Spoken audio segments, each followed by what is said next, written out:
you're on. Jake, you want to start us? Hey, Coach. Jake Schwanitz, DMVR. I'm just curious from your perspective, Colorado, one of the worst teams at rushing the ball the last 2 years. What was that like for you to watch over the last 2 seasons? What was that like? Well, it was great watching Shedeur throw the ball.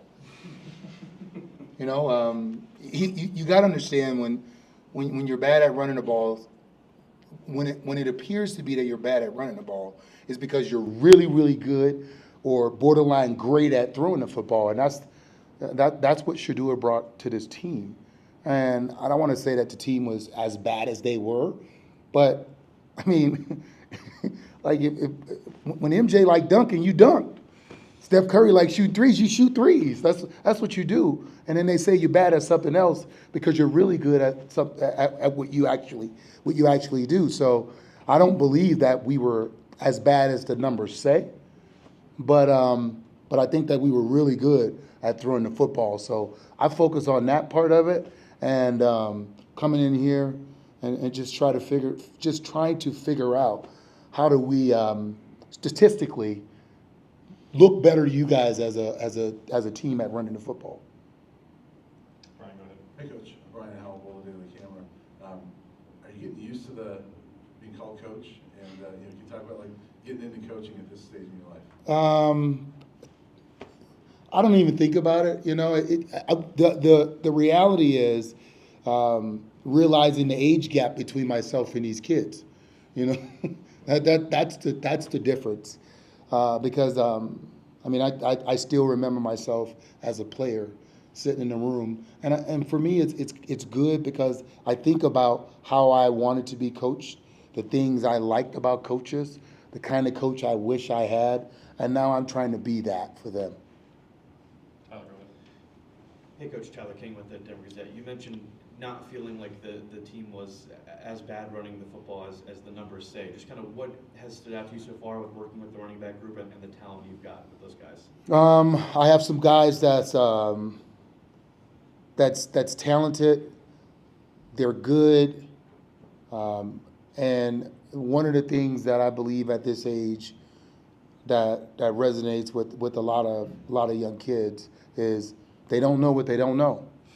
And it's my job to teach them what they don't know.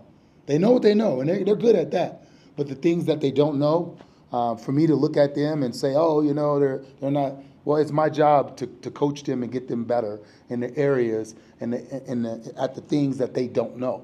I am here to deliver that information to them, and then hopefully that helps them to get better.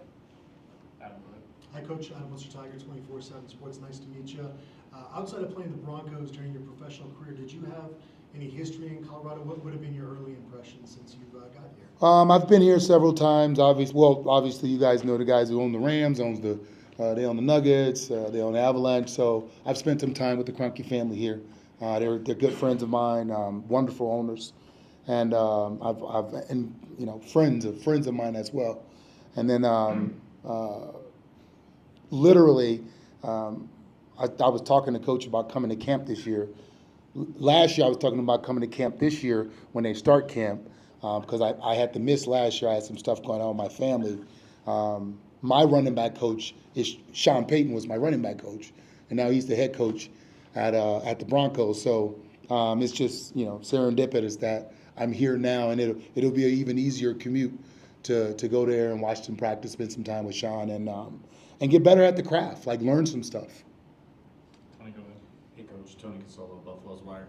We heard you kind of react over there when Coach mentioned needing to improve running the ball and the offensive line. Is that kind of music to your guys' ears when you hear that the offensive line needs and wants to do that? Man, I just think if you're not trying to improve, then you're getting worse.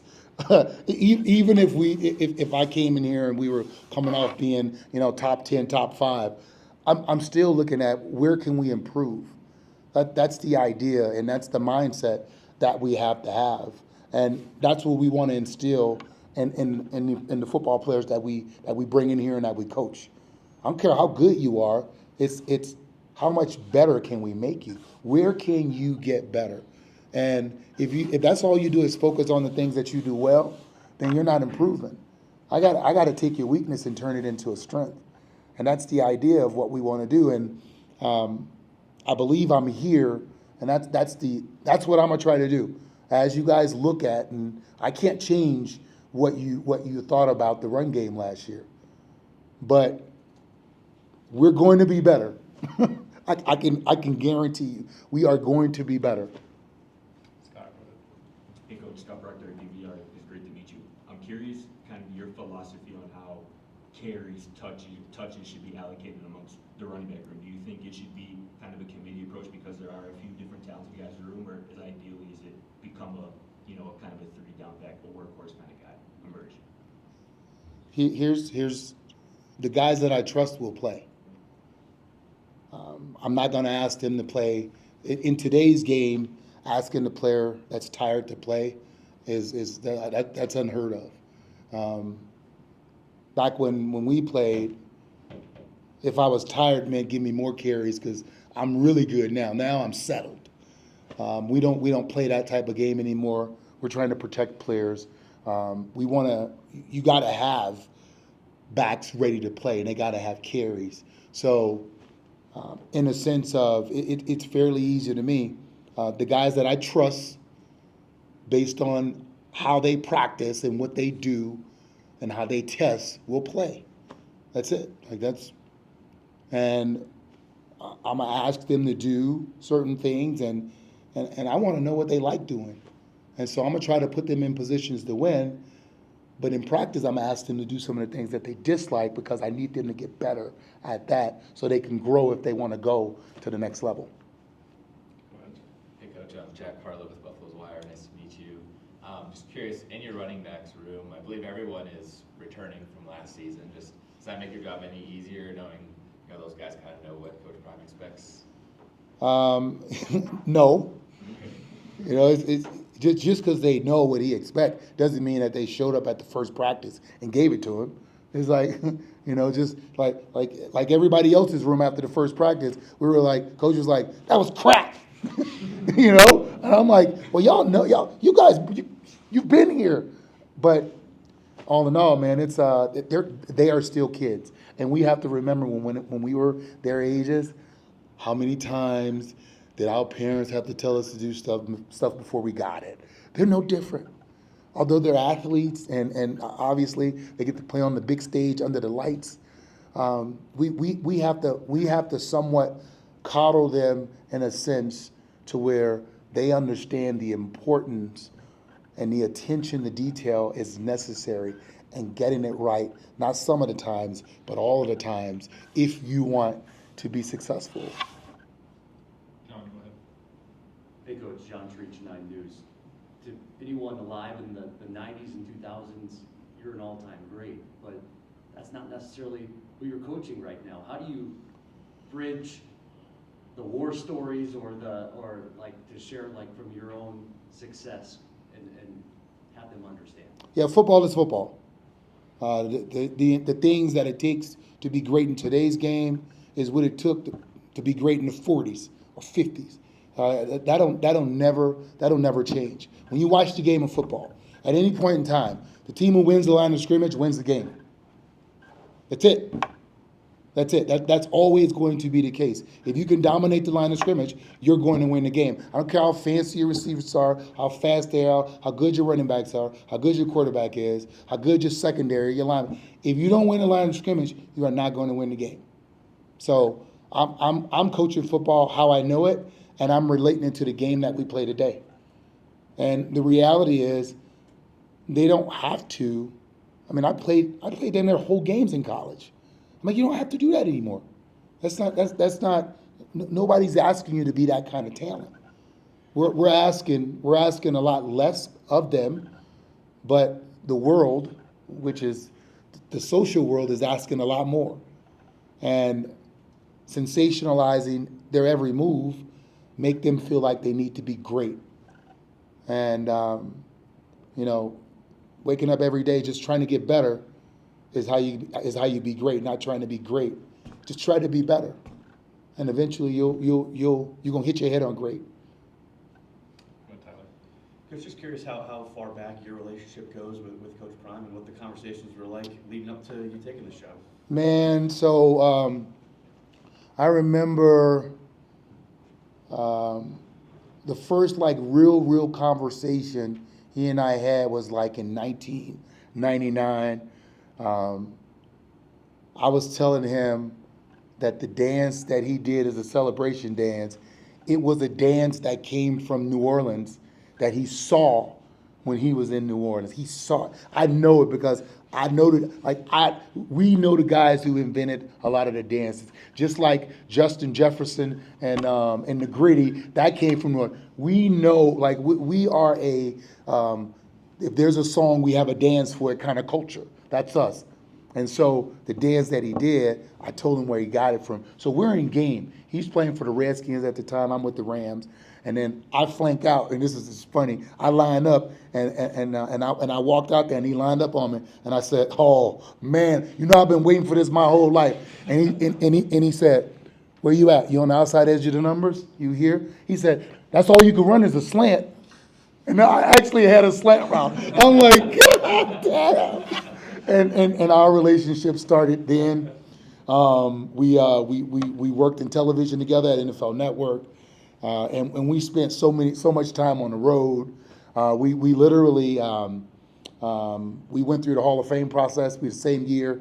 We actually had we had our party together. We've done a lot of stuff together, and you know, I heard you guys ask Pecco, like coaching wise, what did he think about it, whatever.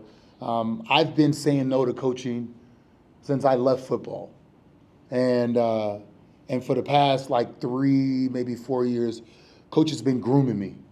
You know, he'll call me and ask me certain stuff. He'll ask me about a player, and we'll talk about this and that. Hey, come up and watch us practice.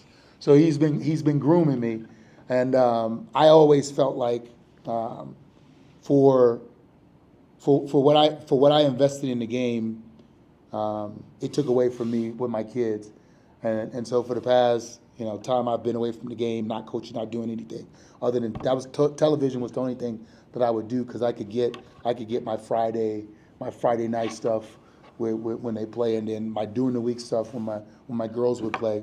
I could be at their stuff, and the television allowed me to do that. And now it's like I'm wondering when they can come see me. They're older, so it's been I was groomed. Coach worked on it. He worked on me. Hey, Coach Matt Smith, Independent. One thing that I noticed when Coach Prime refers to you is he talks about how much he reveres your offensive mind. And I'm curious, how have you seen the game evolve over the last, decade, 2 decades to where it is now? And how much are you looking forward to kind of lending your expertise to help improve not just the running game, but the entire offense? Yeah, so it's a much faster paced game. And what we do on offense is we play fast because we don't care if we make mistakes. We want you to make mistakes on defense. It's a game that even more than when we played, the team who has the most fundamentals, if you tackle better, if you block, if you do those things, you're going to win. And even more so now than when we played because they play fast, they play so many plays, and you don't have as much time to get the players ready. So the fundamental things that you don't have time to do, you can't bang all day. You can't get your offensive line as ready as they used to. You can't tackle to the ground as much as you. There's not as much alive, so you can't do that. So now the importance of those two things, blocking and tackling, are so important in today's game. And then for my guys, just making sure that they understand the fundamentals of the game. Knowing your assignment, knowing your alignment, knowing who to get and how to get them. That's what we got to do. There's 2 things that you got to be able to do when you play running back: protect the ball and protect the quarterback. If you can't do them, then you can't play. That's like you are a hazard to the team. want to ask you, Coach Prime has been big on teaching these guys financial literacy, and you've been in that industry. Yeah. Is that one of the reasons that he brought you in? Is that something that you'll be doing with this team as well? It is part of the dynamic that I bring. I've spent the past 7 years working in the financial sector, and what we want to do, and this is what I love about the man and the person. Obviously, you guys, you see the glasses and the chain, and he has his isms that he says, and and all the stuff that he does, and he appears to be this figure that's larger than life. But in reality, when these kids leave here, the most important thing that he cares about is who they become as a young man. That is the most important thing. And making sure, because he knows, and in sports, not just football, in sports, when a lot of athletes leave their sport, financially they're not in good standing. And he wants to educate you on the field. He wants to educate you in life. He wants to make sure you're educated in finances.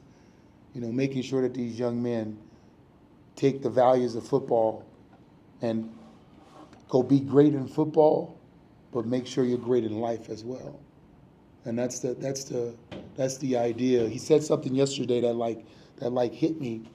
A lot of, and I lost my father at a young age, so I grew up kind of fatherless as well. And a lot of these young men that come here, they come here fatherless. And then one of the worst things in the world is to be fatherless and then become a father, without being taught how to be a father. And making sure that they understand the aspects of life, and how when you're taught something, the best way is to then teach it to make sure that is ingrained in you.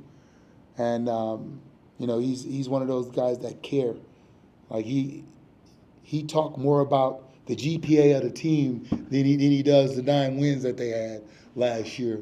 And that's indicative to the person that he is, that don't show up when you see him sitting here, giving those superlative answers that he gives. Thanks, Coach. Thank you, Coach.